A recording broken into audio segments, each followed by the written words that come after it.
내리고. 이제 영화 얘기 해볼까요, 이제? 그럴까요? 이 영화의 특징은 상승과 하강이 없고 계속 하강만 해. 영화가. 뭐, 글라이더도 아니고, 네. 그죠? 영화가 계속 착륙할 때까지를 보여준 것 같아요. 떨어져가지고. 아니, 여기가 바다인가 싶은데 지하가 더 있어요. 지하 밑에 또 멘틀도 있고. 네. 그리고 일단, 영화 소개를 해주셨고요. 이게 아까 줄거리 자체가 또 우울하니까 하시는데도 좀 힘들었어요. 너무 힘들었어요. 영화 보면 엄청 다운되죠. 그래요. 내가 줄거리 얘기 들어봤고, 영화에 대한 좀 간단하게 뭐 이런 점 좋았다, 이렇게 얘기를 해볼까요? 저는 일단 제가 그러니까 거기 사실 영화 내용이 친절하지는 않아요. 그 음악판 모르는 사람들은 이해할 수 없는 것들이 많이 나오는데 오히려 이해할 수 있으니까 더 깊게 보게 되더라고요. 그리고 공감을 잘하는 거죠. 아, 저 사람은 저랬지, 옛날 선배는 저랬지. 그래서 저는 볼 때마다 되게 좀 마음이 가라앉으면서도 그냥 좀 여러 생각이 많아진 영화라 좋았어요. 오히려 추억이 떠오르실 수도 있겠다. 그렇죠. 실제로 저는 아르바이트를 해본 적도 있어요. 그 흔히 얘기하는 오브리 빵까지는 아니고 그 왜 처음에 나오는 회감년. 네네네. 거기서 오브리 해본 적 있어요. 뭐 그 정도는. 그 정도는? 네, 경험으로, 그러니까 이런 경험도 있다라고 얘기할 수 있을 정도죠. 나는 알바한 거지만. 그렇죠. 근데 내가 이거 일로 하면 좀 비참해지긴 하는데 그때 경기가 괜찮았어요. 96년도. 한 번 나가서 IMF 직전이니까 또 팁으로만 한 40만 원 받았던 거예요. 우와. 선배가 꼭 자켓을 입고 오라고 하더라고. 그 약간 반짝이 이런 거 가다마이 입고 아니 그냥 일반 가다. 왜냐면 뒤에 막 그 무슨 누구 이렇게 회감년 이런 칠순이었는데 참 뽕짝 쳐줘요. 그럼 삐글삐글 돌다가 기분 좋으면 자기가 받은 봉투를 막 넣어줘 이렇게 막. 주머니가 없으면 못 넣어주잖아. 이거 주머니 큰 걸로 가야 돼. 여기 속주머니 있는 걸로. 그래서 그때 선배가 그냥 음향 장비가 있다고 그냥 가서 너 그냥 기타 신청만 하면 돼 했는데 형한테 15만 원 받고 팁을 한 40만 원 받았어요. 와. 그럼 이따 점심 하나님이 사면 안 될까요? 그러면 25년 전이면 내가 알겠습니다. 라면 사발면 살 수 있다. 그래가지고. 네. 그러니까 그런 거랑 대비가 되니까 좀 상황이 다 이해가 되더라고요, 저는요. 그러니까 그 사람들을 수긍할 수는 없지만 상황은 이해가 되더라고요. 그때 같이 일했던 형들도 생각이 나고 뭐 할까 그 사람들. 심지어 그 나는 했던 형은 지금 저기 어디 동서울대학교 교수하고 잘 되셨네. 그렇게 이제 옛날 생각이 많이 나는 부분이 또 있다. 그리고 삶의 질곡이 보였던 영화. 그렇죠. 저는 이거 대표적인 IMF 영화라고 봐요, 저는. 그 IMF 시기를 겪은 그런 우울함들이 많이 드러나는 영화. 그러니까 이게 보면은 거기서 이제 상우가 저는 가장처럼 보이는 거예요. 성우. 성우. 아들들. 난 황정민이랑 박원상이 아들들 같더라고. 철이 없어, 애들이. 사고치고 우리 부모님 오강로문 이제 도망갔어. 근데 또 다른 부모님이 모셨는데 이 양반은 계속 소주만 먹고 있네? 가족을 근데 어떻게 이끌어가는 거야, 지금. 할아버지죠, 할아버지. 네. 할배. 그러니까. 할배요. 되게 가족의 모습을 그렇게 투영도 시켰다고 봐요. 좋은, 재밌는 해석이에요. 네, 그렇다가 이제 나중에 가족이 또 죽을 사람 죽고, 또 모여서 뭔가 해보려는데, 약간, 어떻게 보면 인이가 새엄마일 수도 있지만, 그렇게 새로운 가족이 생긴 것처럼 보이는 또 IMF 때 또 가족끼리 흩어진 분들 잘 많아요. 그러니까요. 엄청났죠. 그러니까 그때, 그 당시에 뉴스를 보면 거의 지옥도였어요. 그 영화가 2001년도 영화니까 딱 시기는 맞아요. IMF 끝나고 나서. 예. 그때 뭐 갑자기 전학 간 친구들도 꽤 많았던 그렇죠. 것 같고. 진짜 없어진 사람 되게 많았고. 맞아요. 그때 제가 아직도 충격적으로 기억하고 있는 뉴스가 뭐가 있냐면, 그 어떤 아버님이 그 아들이 그러니까 그 경찰이 기차에 철로에 팔을 잃었어요. 그러니까 기차에 의해서 팔을 잃었어요. 아들이. 그래서 이런 사건이 있다라고 나왔는데 알고 보니까 그 아버지가 아들을 일부러 그렇게 한 거야. 장애 등급 받으려고. 보험금을 받으려고. 그게 하루 이틀 사이에 봤던 것 같아요. 네, 사이로 그 뉴스들이 속보가 뜨면서 그 당시에는 뭐 되게 이런 깊은 생각은 못했죠. 뭐 저런 사건이 다 있어라고 했지만 지금 생각해 보면 자기 아들의 팔을 그러니까 본인의 팔도 아니고 그만큼 벼랑에 몰린 사람들이 많았죠. 저만 해도 저희 아버님 같은 경우에는 대학교 갔을 때도 학비 얘기를 안 하셨어요. 그냥 첫 1년은 부모님이 내주시고 저희 이모님이 또 저희랑 관계가 있어가지고 또 2년은 이모님이 내주셔가지고 그리고 군대 갔다 오니까 이제 부모님이 이젠 좀 네가 알아서 해야 될 것 같다. 그런 말씀 안 하시던 분인데 근데 힘드니까 그때는 또 그래서 힘들어서 군대 빨리 가버리시는 분들도 많았고 이제 그러던 시기인데 저는 계속 그 성우가 가장처럼 보이더라고요. 네. 굉장히 일리가 있는 해석이. 그러니까 이러지 저러지 못하는 거지. 난 내가 하고 싶은 게 있는데 현실은 이 오브리 밴드고 그것 잘 안 돌아가고. 네. 파이님은 어떻게 봤어요? 아, 저는 이 영화 중간중간에 나오는 과거 회상씬이 있어요. 네. 그러니까 그 회상씬은 낮에 찍은 씬들이 굉장히 많거든요. 네. 그러니까 햇빛을 받고 있어, 다들. 맞아. 이 조명 자체가 달라요. 아. 그리고 성년에는 자연광이야? 어쨌든 다 이제 밤일하고 하니까 무조건 자연광이죠. 존나 어두웠거든요. 네. 또 근데 그게 이제 그것만이 아닌 거지. 네네. 그러니까 이게 그런 거죠. 그러니까 내가 청소년기에는 굉장히 꿈을 꾸고 밝은 미래가 네, 있었는데. 밝은 미래가 있고 늘 밝았고요, 실제로. 그런데 성인이 돼서 이 사회를 살아가다 보니 이게 녹록치 않아. 맞아요.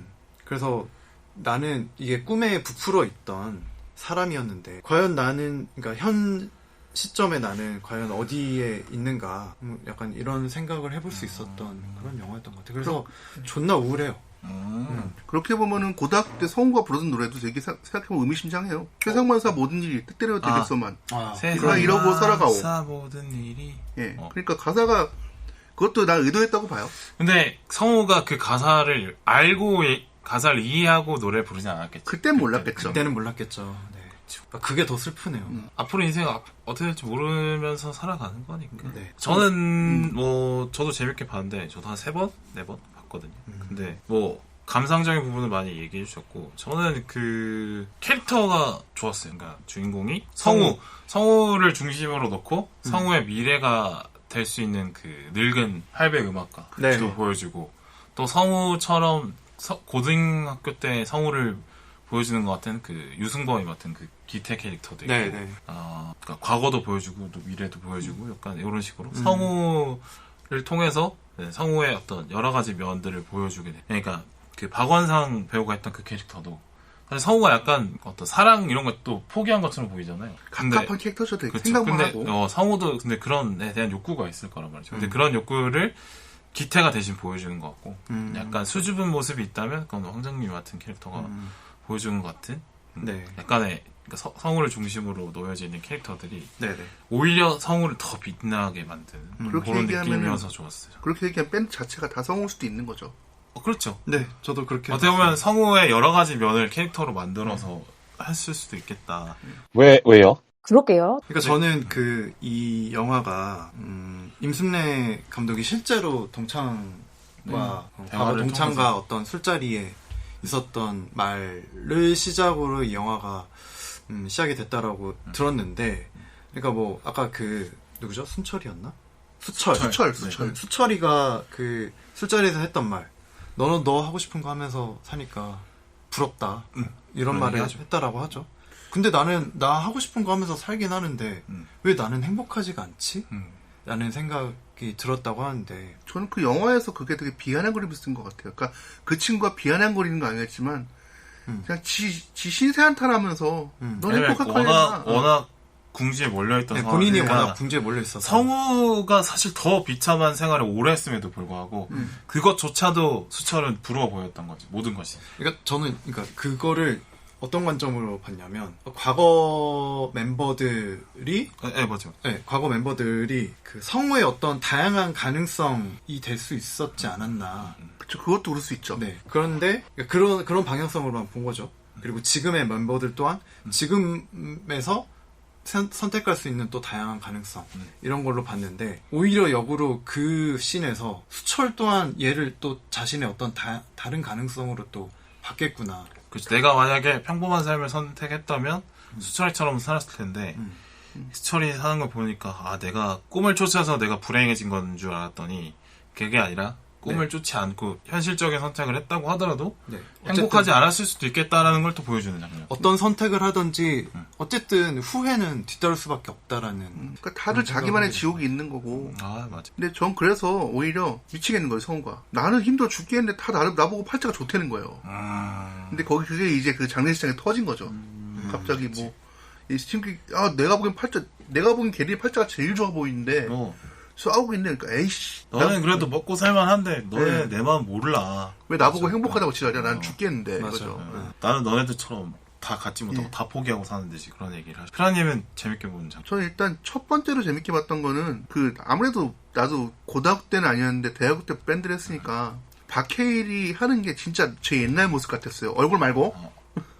그 얘기를 하려고 했는데 먼저 딱 선을 그어버렸어. 아니, 얼굴이 너무 미남이더라고. 바로 실드를 쳐버렸어. 그러니까 진짜 딱 그냥 그 눈빛에서 나이가 너무 재밌었다는 게 느껴졌어요. 박해일 연기 되게 잘한 것 같아요. 그거 진짜. 맞아요. 진짜 잘하더라고요. 예. 그리고 두 번째는 사실 이거는 장면이 두 개지만 그 음악 선생님이 퍼져 있는 거. 네. 이 사람은 전형적으로 패배자인 거죠. 근데 패배자인데 자기는 성공한 인생이야. 난 이렇게 있으면 행복하거든. 이라고 자기를 세뇌시켜버린 사람인 거예요. 이미. 음악 선생님이. 예. 그러니까 사실 뭐 가족도 없고 모아둔 돈도 없고 그다음에 알코올 중독에다가 건강은 나쁘지. 사실 뭐 남은 게 없는 인생인데도 자기는 인생 재밌게 살았다고 얘기하죠. 거기서 이 사람이 방에 누워서 그 얘기를 해요. 지미 hend릭스가 몇 살인지 아냐. 아, 맞아. 근데 그 사람 나올 때마다 트는 음악이 지미 hend릭스 노래예요. 실제로. 네.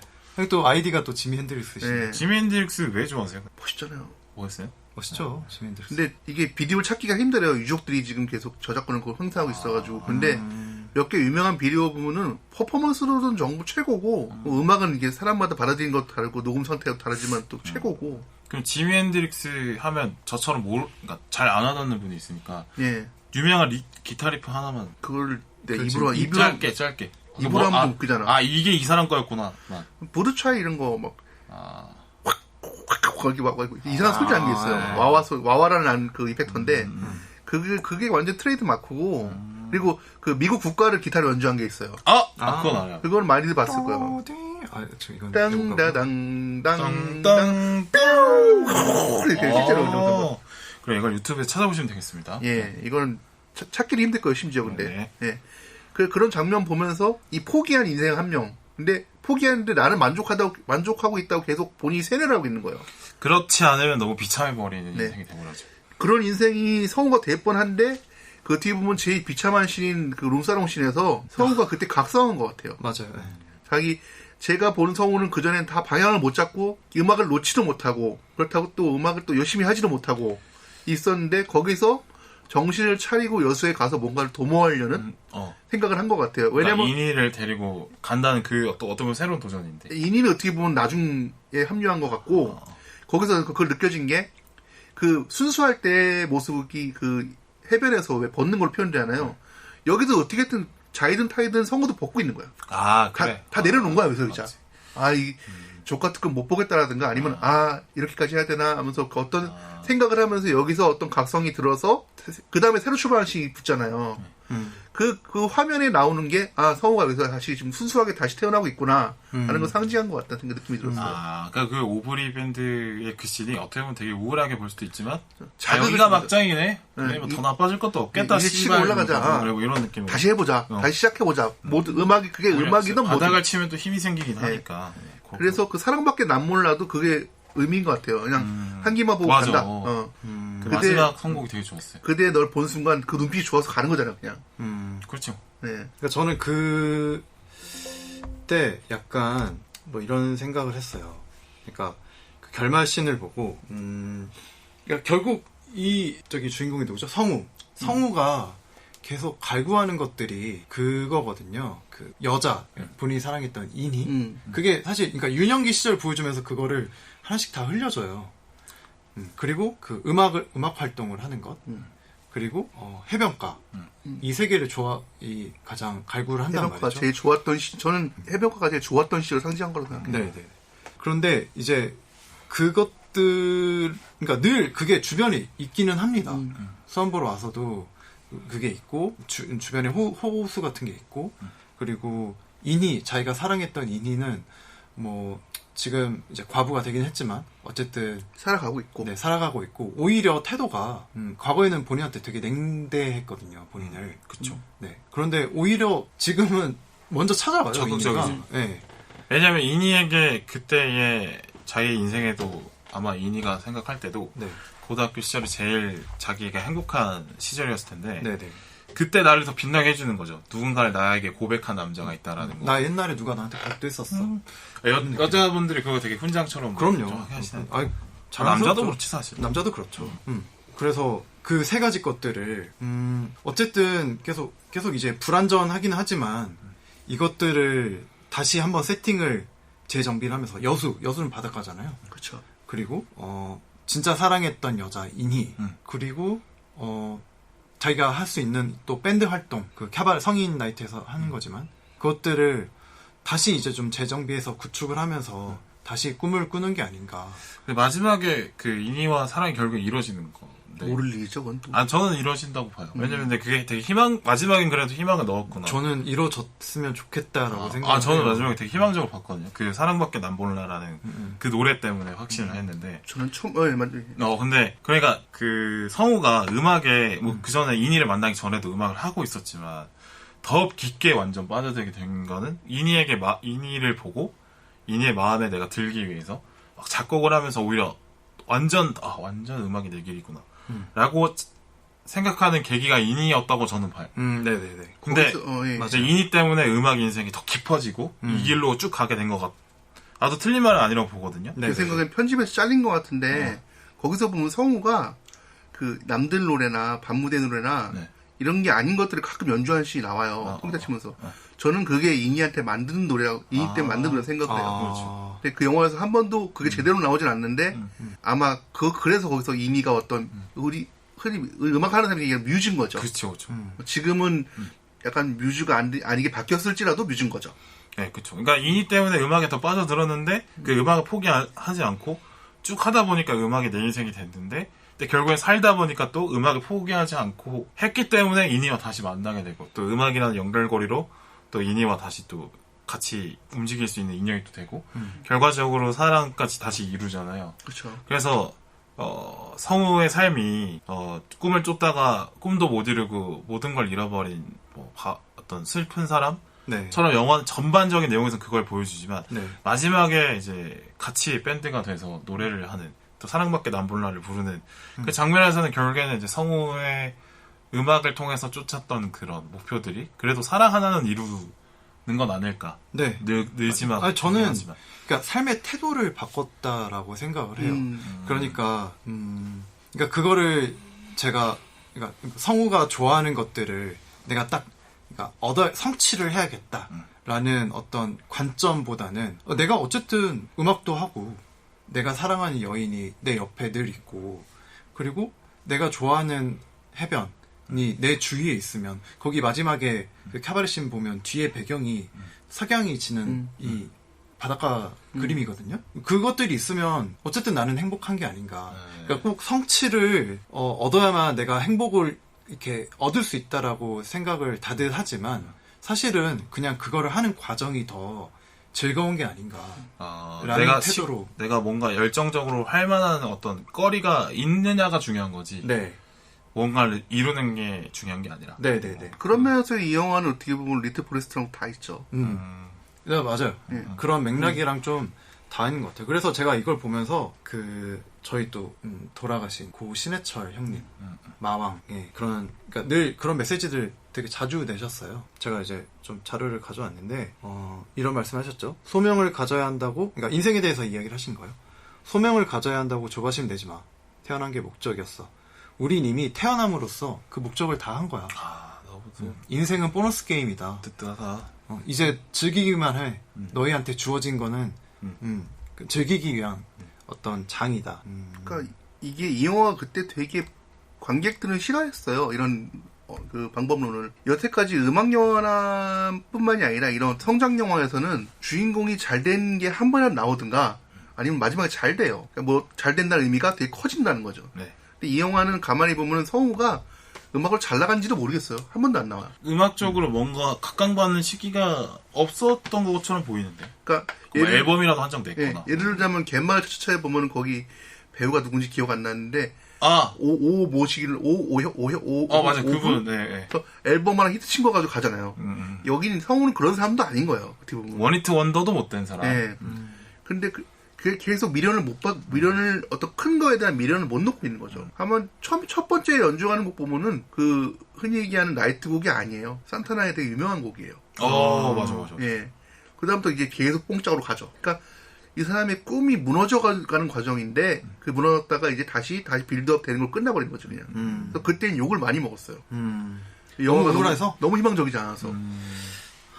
그래서 희망적이진 않아. 그렇죠. 좀 힘들더라고. 사실 마지막도 그렇게 행복하지 않아 보여.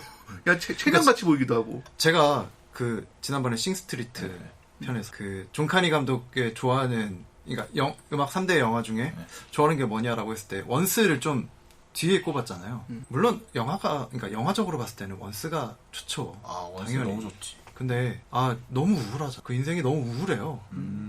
그리고 그래서 이 이후에 아티스트가 행복해졌을까를 고민을 좀 해봤는데 그렇지 못했을 것 같다라는 생각이 더 강하게 들더라고요. 원스의 그 주인공이. 네네. 물론 실제로는 이제 밴드로 그러니까 배우가 실제로 뮤지션이기도 하니까 성공을 하긴 했지만 파이님이 좀 인간이 좀 부정적인 인간이라. 제가 그 결말에 대해서 그렇게 해석을 한 게 그런 거 아닐까요? 좀 꼬여 있어서. 저 그렇긴 해요. 좀 꼬여 있어요. 전 사실 이거 보고 인정합니다. 저도 되게 작은 행복 추구하는 사람 중에 하나인데 네, 소확행. 네. 옛날에 제가 첫 번째 홍보대에서 갔을 때 첫 번째로 들어온 제 부하 직원이 생각이 나더라고요. 누군가요? 그 이름은 까면 검색하면 나오는 이름이라서 유명한 게 아니라 이름이 특이해서. 네네. 근데 저는 일단 뭐 제가 뽑은 거 아니니까 근데 회식금 하고 회사 사무실이 아파트였어서 보통 거기서 2차를 해요. 하다가 갑자기 자기 꿈에 대해 얘기해보자는 얘기가 나온 거예요. 그냥 앞으로 하고 싶은 거. 그런 얘기를 또. 그래서 제 차례에서 그냥 저는 원래 그냥 속초나 제주도 같은데 작은 카페나 무슨 그런 간단한 제 공간에 수익 창출하는 공간을 가지고 이렇게 늙어갔으면 좋겠다 했더니 그 새로 들어온 직원이 저한테 그러더라고요. 왜 대리님은 야망이 없어요? 제가 그때 진짜 열받았거든요. 열받네. 그런 얘기를 함부로 하면 안 되지. 그러니까 걔는 그런 거 사람이 남자가 태어났으면 뭐 누가 태어났으면 큰 꿈을 가지고 뭐 승진을 하고 이래야지 왜 그렇게 자꾸 숨을 생각을 하느냐. 그분이 남자였나요? 여자였죠. 솔직히 전 조카라마이신 하고 싶었는데 여러 명이 있으니까 예뻤어요? 그게 중요했어요. 예뻤으면 인정해줘야지. 죄송합니다. 근데 작은 꿈도 꿈이에요. 이렇게 끝냈는데 걔는 계속 지금도 이렇게 쓸데없는 야망 가지고 그렇다고 크지도 않아요. 그러니까 아둥바둥하고 이게 이게 보여 저는. 근데 뭐 저는 뭐 당연히 그 에피소드에서 프라님이 되게 기분 나쁜 건 너무 이해가 되는데, 근데 큰 꿈을 가지라고 되게 강요를 하는 것도 문제죠, 사실. 그렇죠. 모든 사회들이 늘 성공한 사람들을 조명을 해주잖아요. 그러다 보니까 이 기성세대들은 아이들한테, 그러니까 본인 이제 다음 세대들한테 늘 그것들에 대한 그 방향성을 제시를 하는 것 같아요. 왜냐하면 그게 맞다라고 생각을 하고. 또 저희 부모님 세대들은 또 실제로 자기의 둘러싼 모든 환경들이 급격하게 성장하고 성취하는 거를 봤던 분들이라 그에 대해서 좀 당연히 인생은 그걸 할 수 있고 그래 노력하면 된 줄 아시고 당연한 것처럼 말씀을 하시는데, 근데 그분들의 인생에서는 그게 실제로 펼쳐졌으니까 그렇게 얘기를 하시는 건데, 그걸 자식 세대한테 주의를 많이 하셨. 근데 그렇게 그러니까 그렇게 부를 굉장히 성공적으로 이루신 분들이나 굉장히 이제 명예가 올라가신 분들이나 이런 분들은 되게, 그러니까 전체 인구를 따져봤을 때는 되게 소수잖아요. 그렇죠. 사실, 그러니까 그들의 인생만이 다 성공한 어떤 정석이라고는 볼 수가 없거든요. 전체 인구로 보면 사실 그들이 먼지인 거죠, 사실은. 그리고 그게 꼭 성공의 지표라고 생각하지도 않고요. 그래서 더더욱 그 신해철 형님의 이 말씀들이 계속 떠오르더라고요. 그러니까 각자만의 성공의 기준, 행복의 기준이 다 따로 있을 수 있는데 그걸 계속 이제 하나로 통합하려고 해서 하나의 기준으로 놓으려고 하죠. 이건 어느 나라나 어느 사회나 다 그렇긴 할 거예요. 신해철 노래 중에 무슨 나이가 보내는 편지인가 거기서 보면 나오자. 좋은 차, 좋은 집이 성공의 기준인가 이런 게 나오잖아요. 같은 맥락인 것 같아요. 그러니까 어떻게 보면 디오니소스적 생각인데 내가 그 드럼 통해서 그냥 햇빛 비치면 좋은 거지라면 좋은 거예요. 남한테 살라고 강요하지만 않으면 돼요. 저 그 말씀 들으니까 이 영화에서 이미테이션 가수들 나오잖아요. 어디까지 했죠? 이엉자 씨, 너훈아 씨, 나훈아는 또 이미테이션 가수 두 분 나오죠. 나훈아도 있어요. 이게 단역으로 등록이 돼 있어요. 그분이 실제로 이미테이션 하시는 분들이고. 그러니까. 실제로? 맞아요. 너훈아 씨는 사실 되게 유명했어요. 그 인생극장에도 나오죠. 나훈아한테 허락받은 공식 이미테이션. 네. 나훈아, 나유나, 이엉자. 이엉자 분은 그 동네에서 푸차를 하고 계세요. 실제로. 근데 이제 이게 땜빵으로 들어오시죠. 영화 내에서 보면 올라가죠. 그래가지고 내가 가짜인 것 같아요. 막 얘기하잖아요. 근데 그게 되게 의미심장하게 보이더라고요. 그러니까 이미테이션 가수분들이 종종 나오시는데 되게 당당하게 자기 무대를 서시고 네. 최선을 다하고 네. 또 이영자 그분도 네네. 너 가짜잖아 이렇게 해도 그걸 자기 스스로 그냥 희화화시켜버리는. 그럼요. 네. 그게 되게 너훈아는 나훈아가 되고 싶어서 너훈아를 하는 게 아니다. 너훈아는 그냥 그 자체로서 행복하다. 나훈아를 따라하는 그 자리가 내 자리다라고 네. 받아들여서 행복함을 찾은 사람. 네네. 자기만의 기준이 있는 거죠, 다. 그래서 그런 이 이 분배조차도 되게 영리하게 잘 했구나 하는 생각을 또 했어요. 그러니까 이 영화 보면서 진짜 그 심재명 씨가 아예 안 건드렸구나, 진짜로 이거는. 이거 상업성이면은 진짜 지금 CJ는 절대 못 만들 영화예요. 그쵸. 지금 같은 시스템에선 잘 나오기 힘든 영화. 내가 이미테이션 가수분들 나온 게 네. 좋았고 이미 이분들을 통해서 메시지를 미리 던졌구나라는 생각이 들더라고요. 어떤 인생이 진짜냐 이거지. 두 번, 세 번 미리 던진 것 같아. 두 번, 세 번째 보니까 알겠더라고. 그러니까 이미테이션 가수들을 보면서 야, 봐봐라. 이렇게 스스로 만족하는 게 중요한 거지. 그러고 보니까 이 노래는 오리지널 곡이 하나도 안 나오네요.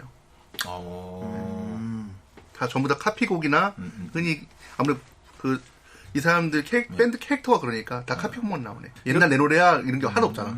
사실 이제 사람들 다 각자 독창적으로 살아라. 자기만의 것을 만들어라.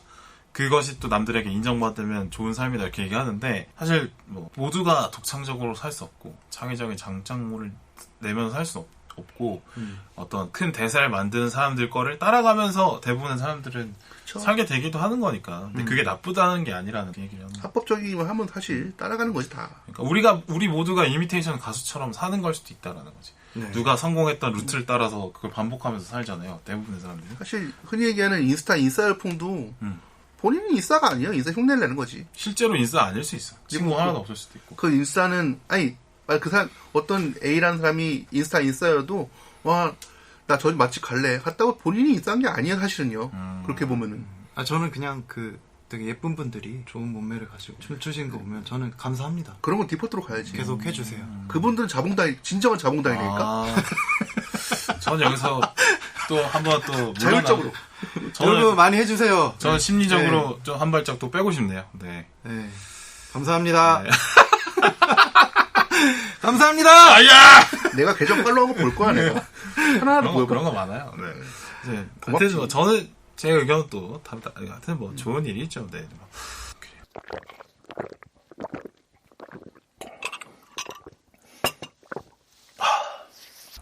아까 뭐 짝퉁 가수 이야기도 나왔지만 저는 이런 구석구석의 어떤 요소들이 되게 의미가 있고 뭔가 메타포를 갖고 있지 않을까라는 생각을 계속 했는데 뭐 그중에서 제가 좀 본 거는 이 성우라는 이름 자체도 뭔가 그 성인이지만 이 우자를 써서 뭔가 아직 아이에 머물러 있는 이런 사람이지 않을까. 거꾸로 하면 우매할 우자 수도 있죠.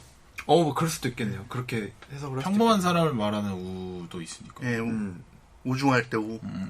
되게 어리석다는 뜻이 있으니까 그게. 네. 그래서 좀 그렇게 보였어요. 이게 교차 편집으로 계속 아이의 그 회상신을 넣는 것도 그렇고 아직 계속 꿈을 쫓는다는 게 어떻게 보면 나이브해 보이기도 하잖아요. 그쵸. 왜 너는 그러니까 아직까지 그러고 살아. 아직까지도 어른이 돼서 철이 안 드냐. 아직도 이런. 그러고 있냐. 이런 말이 나오는 것처럼. 지금 생각해보니까 내가 여기 대본에는 내가 오게티라고 집어넣었는데 네. 성우가 어렸을 때부터 기타를 하나 똑같은 거 써요 계속.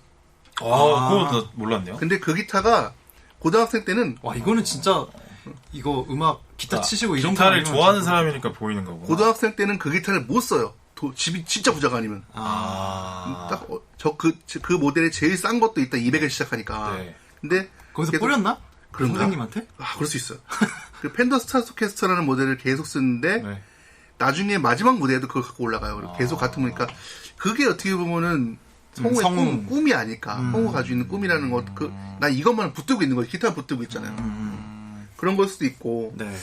근데 이건 모든 동호인의 꿈이기도 하죠. 뭐 성우는 물론 직업인이긴 하지만 내가 정말 사이클을 좋아하는데 유명 사이클 선수처럼 탈 수는 없지만 자전거라도 그렇게 사서 좋은 걸 사서 그거에 좀 다가가고 싶어 하는 그런 열정들 용품. 사실 그것 때문에 시장이 돌아가죠. 네. 사실 그 좋은 하이엔드의 기기를 다 써먹지도 못하는 실력들이지만 그걸 사는 걸로도 나는 만족할 수 지금 있는. 제 욕하세요? 내가 그러고 있는데. 아, 저도 그래가지고. 저도 뭐, 농구가 좋은 거 사고 그러니까. 저도 지금 기타를 300짜리 팔았더니 150짜리 2대가 다시 들어왔네. 그러니까 계속 이제 오가고 가는 거죠. 이 친구가 또 다른 분 만나서 또 행복하게 살길 바란 마음으로 또 보내고 하신 거죠. 중고거래. 시집 보냈지 뭐. 네. 아, 시집 보내는 마음입니까? 기타가? 아, 근데 기타는 또 그럴만도 하겠다. 왜냐면 또 사람이 사실 손으로 뭔가를 계속 만지는 것들의 기억이 되게 세잖아요. 가끔 닦아도 주고 세팅도 해주고. 형님 또 이제 방에다가 계속 두시잖아요. 그러면 진짜 맨날 24시간 붙어 있는 건데. 그러니까 옆에 자주 보고 계속 만지고 했던 거라서 아, 상당히 그냥 흔한 물건 같진 않겠네요, 기타. 좀 정이 가는 물건이긴 하죠. 그러나 이제 잘 파셨다. 거래 잘 하셨습니까? 그러니까 약간 잘했죠. 쿨거래했죠. 쿨거래 잘하셨고. 또 좋은 거 파셨어요. 한 300 좀 넘게 산 건데 네, 좋은 거야. 15년을 썼는데 그렇게 많이 안 쳤어요. 그러니까 그 당시에 300이 넘었다라는 거죠. 네. 그러면 진짜 비싼 거거든요. 단가 많이 안 당하고. 약간 좀 이렇게 희소성 있는 물건이라서. 아, 그래요. 축하드립니다. 그런 의미가 오게티인 줄 알았는데 생각보니까 아닌 것 같다. 아, 오히려 기타를 꾸준히 하나만 쓰는 게 그러니까 상징하는 바가 있다. 기타를 내가 음악이라는 상징을 기타에다 둔 거죠. 그 성우는 하나의 외길이고 같은 모델이니까 계속. 그러니까 그 성우의 인생을 이렇게 보여주는 물건의 하나인 거죠. 네, 그렇게 생각이 되네요 또. 근데 임순례 감독이 이럴 수도 있어요. 그래요? 그게 그런 거였어요? 그냥 못 구하니까 그냥 뭐 소품 하나밖에 그렇죠. 없어가지고 하나밖에 쓴 건데 뭐. 아니 저는 이제 모든 창작물이 그 귀결되는 것은 그냥 각자의 어떤 해석이다라고 보기 때문에. 그렇죠. 네. 근데 막 썼다고 하기엔 막 쓰는 기타라고 하기엔 너무 좋은 기타라서 이건 의미를 뒀을 거다 싶은 거죠. 그러니까 성우의 경제상 상황상 그 기타를 못 쓰는 사람인데 네. 그 하나는 무조건 지키는 거지. 그러니까 뭐 그럴 때는 그걸 쓸 긍지가 없는 건데 그러니까 이게 제작비 문제로 그냥 기타 하나 써서 계속 박해일 배우가 이걸로도 연주하고 그랬을 수도 이열 배우가 이걸로도 연주하고 협찬은 받았을 리 네, 없고 그랬을 어디서 빌려왔을 거야. 그렇게 하면 또 영화가 또 좀 아니 저도 제 맥북이랑 제 기타가 영화에 나온 적이 있어요. 하나는 편집됐는데 기타는 맥북은 동갑내기 과외하기 2에 거기서 이청화가 들고 다니는 맥북이 제 맥북이었습니다. 그 형님이 진짜 쓰시던 게 썼다고요? 같은 네. 모델이 아니고? 그 모델. 그 모델. 애플에서 협찬을 안 해줘가지고 친구가 조감독이었는데 야 이거 딱 노트북 들고 갈 수 있는데 딱 이틀만 쓰자. 그러니까 형님 소유하던 걸 썼다는 거잖아요. 애플이 그때 협찬을 안 해줬다가 지금도 안 해주는구나 애플은. 콧대 높아, 그죠? 애플 TV에서 방영되는 거 아니면 안 될 거예요 아마. 이것도 뭐 풀 게 많은데 너무 길어지니까 이따 이거 밥 먹을 때 풀죠 요거는 또. 오케이. 자, 그래서 그러면은 성우가 자신의 삶을 스스로 볼 때 어떻게 평가할지 한번 얘기해 볼까요? 성공한 인생이라고 생각할까? 아니면 성공은 못했지만 나는 만족할까? 저는 그 평가를 못 내렸다고 봐요 계속. 그러다 마지막에 자기 인생을 평가를 하고 그걸 정리하고 새로 시작하는 거라고 봐요. 마지막 그 여수로 가기 전에 이미 한 1단락 정도를 짓고 새 출발이다. 성우는 계속 우물쭈물해요.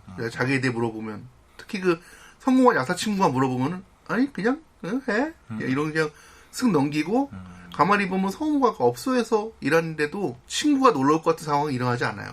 어디서 일하는지 말 안 해주는 거. 안 알렸기 때문에. 자신에 대해서 아직 자신의 자신이 없는 거죠. 지위가 위치가 부끄럽다고 생각을 했죠. 자기도 만족을 못하는 거고. 그랬다가 마지막에 이제 그 정리를 하고 앞으로 새 삶을 살래? 끝! 한 것 같아요. 받아들이고. 예. 그러니까 받아들인, 그것 결론은 안 나왔지만, 지금도 약간 또 음악은 갖고 갈 거라는 걸 상징하는 것 같아요. 그 마지막 장면이. 그러니까 저는 그 어느 정도 또 미리 답을 보여주는 게 그 음악 선생님, 할아버지를 되게 잘 챙겨주고 존중하잖아요. 다른 사람들은 그 할아버지 다 무시하는데, 저 뭐 나이만 먹고 술에 중독돼가지고 맞아요. 음악도 못하는 사람인데 성우는 잘 챙기고 되게 리스펙 해준단 말이죠. 거기서 어느 정도 자신의 삶의 답을 내려놓고 있지 않았을까. 나도 저 할배처럼 늙어갈 수도 있겠다. 성우가 만약에 막장으로 가면 그 할배 같이 가는 거죠. 그러나 그 삶의 태도는 좋아하겠다는 거지. 그냥 아저씨처럼 그냥 음악을 계속 하겠다. 로망인 거죠, 로망. 그러니까 그런 모습이 사실 그 성우가 음악했을 때 70년대 히피들의 모습이니까. 이거 좋지 않냐? 그리고 저는 그 담배 연기가 되게 진하게 나오는데 저는 그 담배가 그냥 담배가 아니라 마리화나를 상징했다고 봐요. 마리화나 나오진 않는데 한국에선 마리화나가 허용이 안 되니까 그렇죠. 담배로 표현이 된 거죠. 거기서도 보면은 이제 또 결국 그 기수? 가 탈출구로 찾는 게 마리아나였으니까 거기서 또 주사가 아니라 마리아나예요 보면은 너 이거 피우지 마 이렇게 나오니까 아 맞아 그런 장면 있죠. 근데 한국이었으면 사실 뽕을 꽂을만도 한데 그건 아니고 그냥 마리아나 풀더라고. 이거. 저는 여기서 기부업 하겠습니다. 저는 뭐 이런 생각을 합니다. 앞으로의 성우의 삶은 달라질 거다라고 생각을 해요. 왜냐면 영화 전반적으로 봤을 때 성우의 태도는 늘 수동적이었거든. 누가 불러야 가고 누가 섭외를 해줘야 그러네. 행사를 뛰고 직접 상황을 타개하려고는 하진 않았죠. 네, 누가 멤버 내쫓아라 그러면 내쫓고 그러다가 본인도 내쫓기죠. 가라니까 그냥 군말 없이 가요. 나가라고 하니까. 토도 안 달아 성우는. 네. 그런데 이 영화에서 딱 한 번 그 성우가 본인이 능동적으로 행동했던 게 여수로 가기로 했다. 같이 가자. 네. 그러니까 늘 인희가 계속 성우를 찾았지 성우가 인희를 찾았던 적이 없어요. 딱 한 번 마지막에. 성인이 되고 나서. 그런데 마지막에 딱 한 번 인희를 불러내죠. 본인이. 나 여수로 가려고 라고 얘기를 합니다. 물론 이제 그 이야기를 한데도 굉장히 뜸을 들였던 것으로 보이긴 하지만 그때도 같이 가자는 말 못하지. 같이 가자 말도 못하긴 해요. 근데 어쨌든 여수로 가겠다는 결정 자체는 본인이 스스로 선택을 해서 간 거란 말이에요. 이제 앞으로의 이제 성우의 삶은 조금씩 달라지지 않을까라는 생각을 해봅니다. 그러니까 본인이 그 아까 얘기하셨던 기타 교습소의 그 선생의 삶은 만약에 그 전같이 계속 살았다면 그 사람처럼 됐을 것 같아요. 무기력한 삶이지. 네. 그런데 이후의 삶은 이제 삶의 태도가 조금 바뀌면서 달라지지 않을까라는 희망을 좀 가져보는 그러니까 거죠. 인이와 같이 살려면 더 열심히 일을 해야 될 거고. 그렇죠. 또 같이 일하니까 또 행복할 것도 하니까. 네. 여전히 밑바닥 음악을 하더라도 본인의 행복도는 올라갈 것이다. 열심히 일할 이유가 생긴 거죠. 인이를 통해서. 좋은 거. 그렇습니다. 그래서 저는 희망적이라고. 마지막에는 긍정적으로 네. 평가하면서 바뀌었다. 네. 그렇습니다. 그러면 이제 슬슬 이제 우리 스튜디오가 저희의 입김으로 더워지고 있으니까 이제 마지막 메시지 입냄새로 가득 찼어요 여기 이제. 냄새 많이 나요? 아니 여기 이제 가득 방 자체가 작아가지고. 그렇죠 이게 스튜디오다 보니까. 네. 일단 암내가 그렇죠. 아우 지금 거의 뭐 식초지 뭐. 예 거의 뭐 소주 붓고 삶아야 될 것 같은 느낌이 들 정도로 냄새가 나고 있어요. 각자 이 영화의 메시지가 뭐라고 보시? 느낀 게 있다 그러면 어떤? 저는 한 줄로 요약하자면 그래도 삶은 지속된다. 라이프 고즈 온. 네, 거기에 대한 태도를 얘기하고 있는 거죠. 계속 지속되는 삶에 대한 태도를 얘기하고 있는 거죠. 제가 되게 좋아하는 말 중에 하나가 그 관악 청년 포크 협의회라고 장기하랑 이런 사람들이 나온 어떤 그 서울대 음악 단체가 있어요. 거기서 맨날 하는 말이 그거예요. 지속 가능한 단단하지.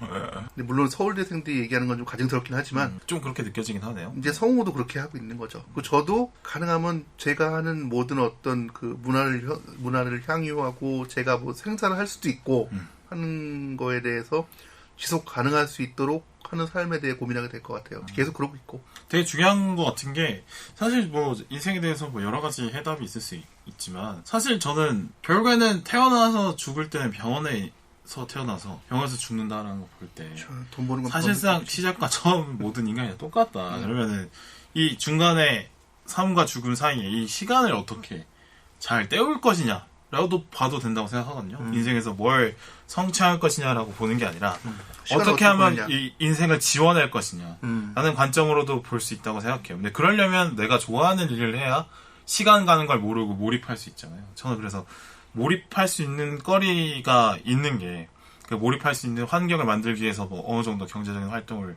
해야겠지만 어쨌든 간에 내가 나를 잊고 뭔가 집중하게 만드는 그런 나의 열정을 좀 자극시키는 그런 거리들을 계속 찾아나가고 그걸 계속 하려고 노력하고 그 시간을 만들어내기 위해서 일도 열심히 하는 그러면서 인생을 살아내는 게 중요하다. 이런 거에서 좀 그러면서 하나 더 생각을 해보자면 꿈이 사람을 정말 행복하게 만드는 것이냐 꿈이라는 게 정말 쫓아야 되는 것이고 정말 숭고한 거냐 모두가 꿈을 위해서 인생을 걸어야 되는 것이냐에 대한 질문을 또 하는 것 같더라고요. 근데 어린 시절에 한 20대의 저였다면 당연히 꿈을 이루는 게 중요하지. 사람 태어나서 칼을 뽑았으면 뭐 무라도 썰어야지 이런 마음으로 할 수 있겠다라는 생각이지만 요새는 그렇진 않고 꿈도 꿈이든 뭐든 안정적인 생활에 대한 추구든 꿈을 쫓는 거든 결국에는 그냥 하루하루 더 열정적으로 살아낼 수 있기 위해서 뭘 선택할 것이냐지 그게 뭐 꿈이 됐든 안정적인 생활이 됐든 뭐든 그게 중요한 게 아니라 하루를 의미 있게 살아내는데 어떤 목표를 둘 것이냐가 중요한 거지.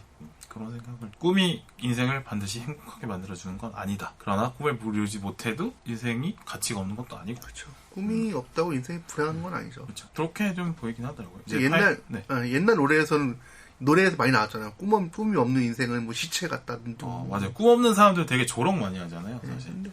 왜냐면 또 이 사회에 어떤 큰 존경을 받는 사람들이나 이런 분들이 그분들은 자신의 삶을 평가할 때 내가 꿈을 오랫동안 가지고 있었고 그걸 이제 노력했고 성취를 한 사람들의 목소리가 크게 들리기 때문에 그게 이제 꿈을 이루지 못하면 막 낙오된 것처럼 포기하면 정말 쓰게 되고 사람들이 그렇게 많이 느끼는데 사실 그게 정답이 아니라는 거지. 그냥 성공한 사람들의 이야기가 크게 들리기 때문에 그렇게 생각을 하게 되는 거고. 딴 영화이지만 제가 영화에서 제일 좋아하는 명언이 영화 스물에서 그 2PM? 이호준?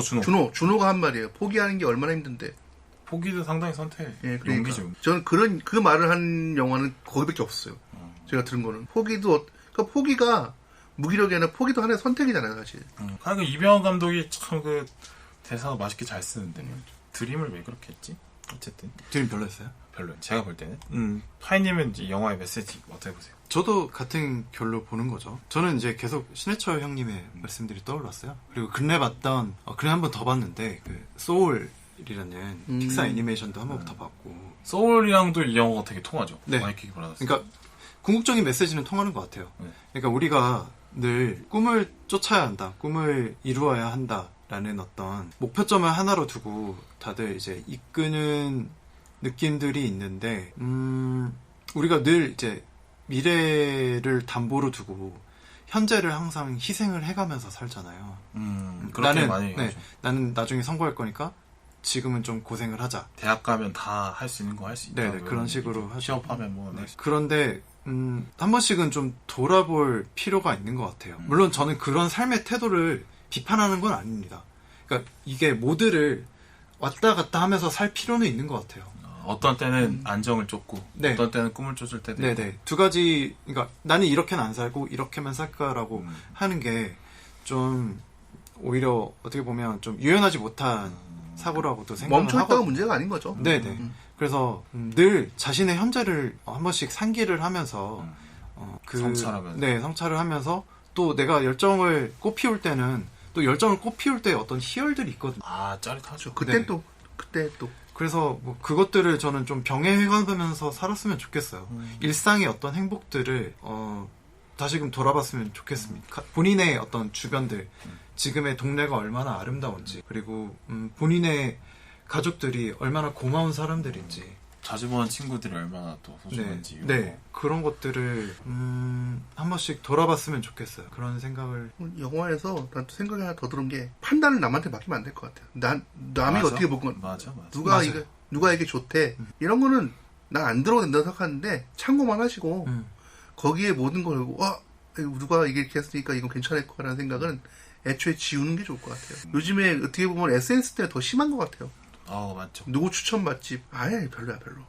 일단 추억이 없잖아요. 추억이라기보다는 내가 얼떨결에 들어간 데 많이 있었더라든가 내가 찾았다는 거 일부러 그런 게 아니고 누가 가봤는데 좋더라고는 누가 해봤는데 좋다. 결국은 자기 해봤어랑 똑같은 거라고 봐요 저는. 맞아. 그러니까 누가 이거 해보라고 해서 해봐도 내가 마음에 들 수도 있고 내가 안 들 수도 있지. 결과적으로는 마지막에 평가는 내가 하는 거라는 거죠. 마지막에 또 평가를 꼭 해봤으면 좋겠어요. 그러니까 백종원 추천해도 뭐 이 집은 다른 내가 이 마른 거 외에 매력이 있다든가 난 별로라든가 그러니까 성우 인생도 어떻게 보면 그러다가 지금 좀 이렇게 흘러들어간 게 아닐까 싶더라고요. 남 평가만 받다가 오히려 자기 자신에 대해서 자신감을 더 갖고 당당하게 좀 했으면 더 행복을 빨리 찾았을 수도 있는데 아마 졸업해서 엄청 까이면서 계속 그렇게 학습이 되었겠죠. 그렇죠. 다른 사람 같죠?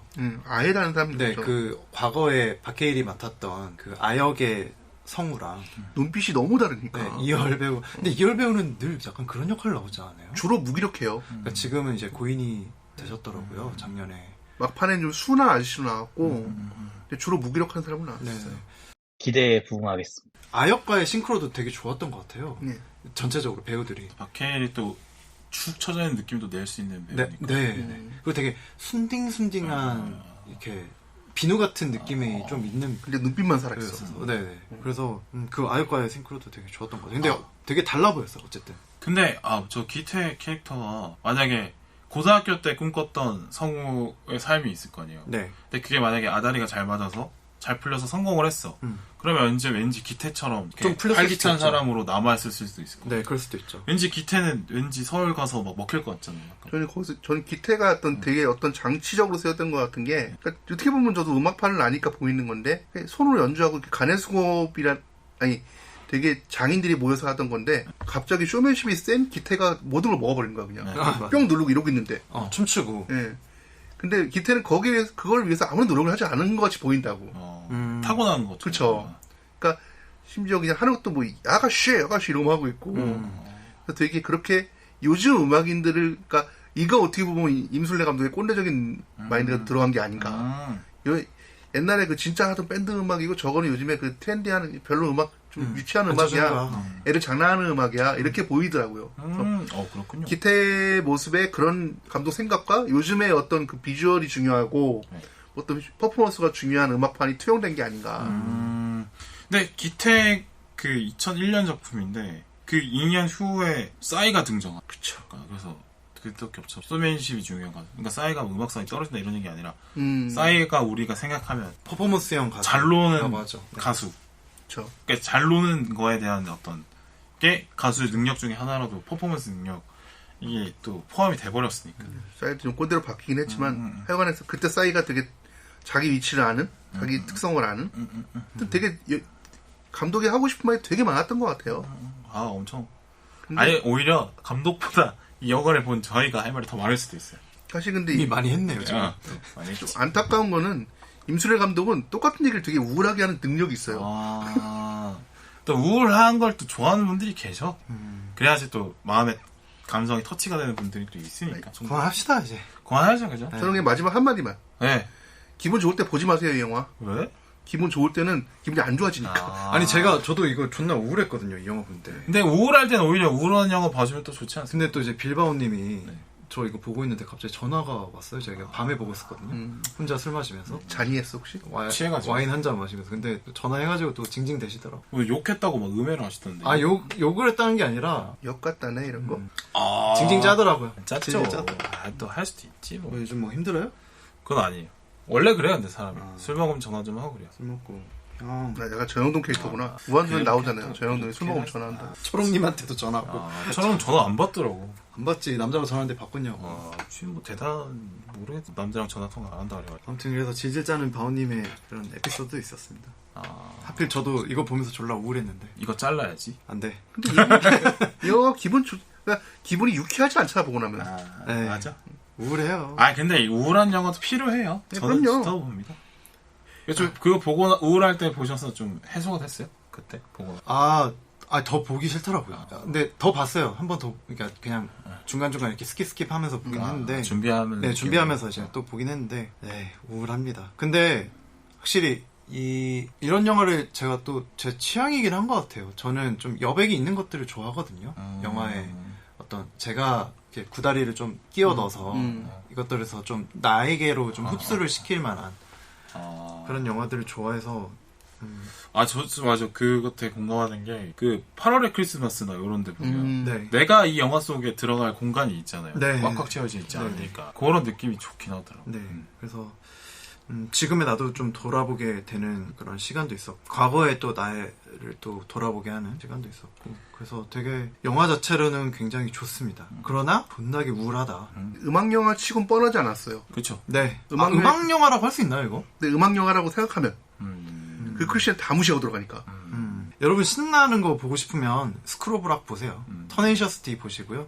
한국 영화면 즐거운 인생 보시고. 그거 안 우울해요? 그거는 그 직장인들이 밴드로 힘을 얻는 얘기인데.